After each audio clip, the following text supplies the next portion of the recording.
राजस्थान में चुनाव प्रचार चरम पर है। इस बार भाजपा और कांग्रेस के बीच कांटे की टक्कर है। ऐसे में ये कहना थोड़ा मुश्किल हो रहा है कि इस बार किसकी सरकार आएगी। वहीं 6 रीजन में सीटों के बंटवारे के पिछले आंकड़ों की बात करें तो यहाँ इस बार बहुत कुछ बदलता दिखाई दे रहा है। तो चलिए जानते हैं इस वीडियो में कि इन 6 रीजन में कौन किस पर भारी पड़ रहा है।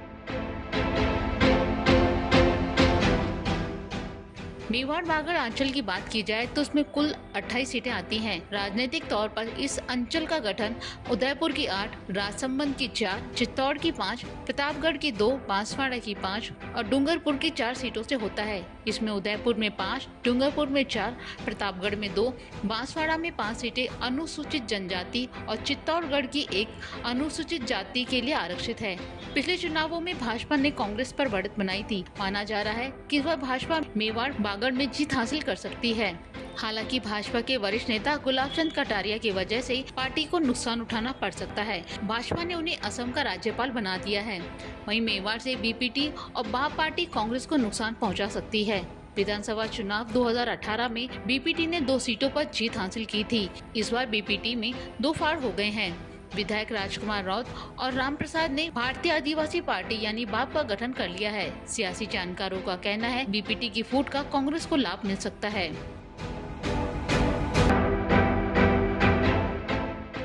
शेखावाटी में कांग्रेस मजबूत स्थिति में है। राजस्थान प्रदेश कांग्रेस अध्यक्ष गोविंद सिंह डोटासरा सीकर के लक्ष्मणगढ़ से चुनाव लड़ रहे हैं, जबकि नेता प्रतिपक्ष राजेंद्र राठौड़ चूरू के तारानगर से मुकाबले में है। शेखावाटी को कांग्रेस का गढ़ माना जाता है। इस बार कांग्रेस ने तारानगर में राहुल गांधी की जनसभा करवाकर भाजपा में बढ़त बना ली है। शेखावाटी में सीकर, चूरू, झुंझुनू समेत 3 जिले आते हैं। यहाँ विधानसभा की 21 सीटें हैं। चूरू जिले में 6 सीटें आती हैं। इसमें चूरू, सुजानगढ़, सरदार शहर, रतनगढ़, तारानगर, सादुलपुर विधानसभा सीट शामिल है। झुंझुनू जिले में 7 विधानसभा सीटें हैं।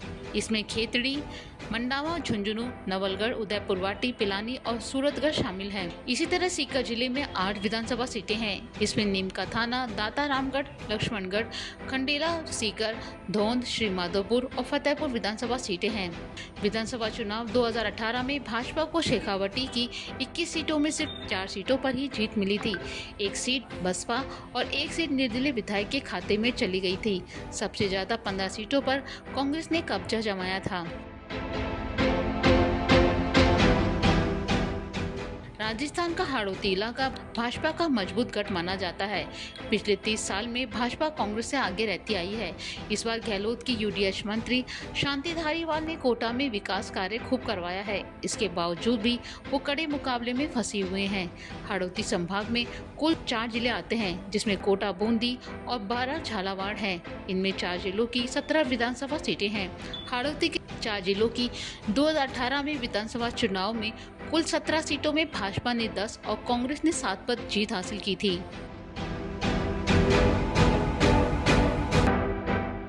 जोधपुर संभाग की लगभग 33 सीटों पर भाजपा कांग्रेस के बीच मुकाबला है।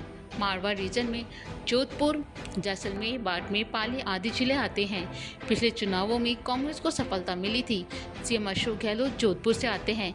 इस बार भाजपा ने बाड़मेर में पीएम मोदी की सभा करवाकर कांग्रेस पर शुरुआती बढ़त बना ली है। पिछले चुनावों में बाड़मेर की 10 में से 9 सीटों पर कांग्रेस ने जीत हासिल की थी। इस बार कांटे का मुकाबला है।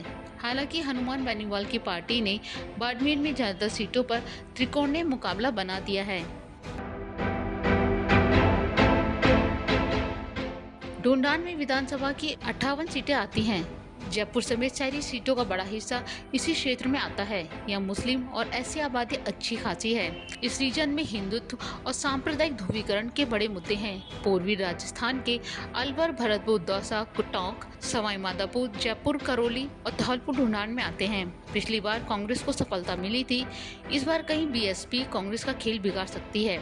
सचिन पायलट टोंक से चुनाव लड़ रहे हैं। पायलट के कहने पर गुर्जर वोटर कांग्रेस के पक्ष में लामबंद हो सकते हैं। अब देखने वाली बात होगी कि इस 6 रीजन में किस पार्टी को कितनी बढ़त मिलती है।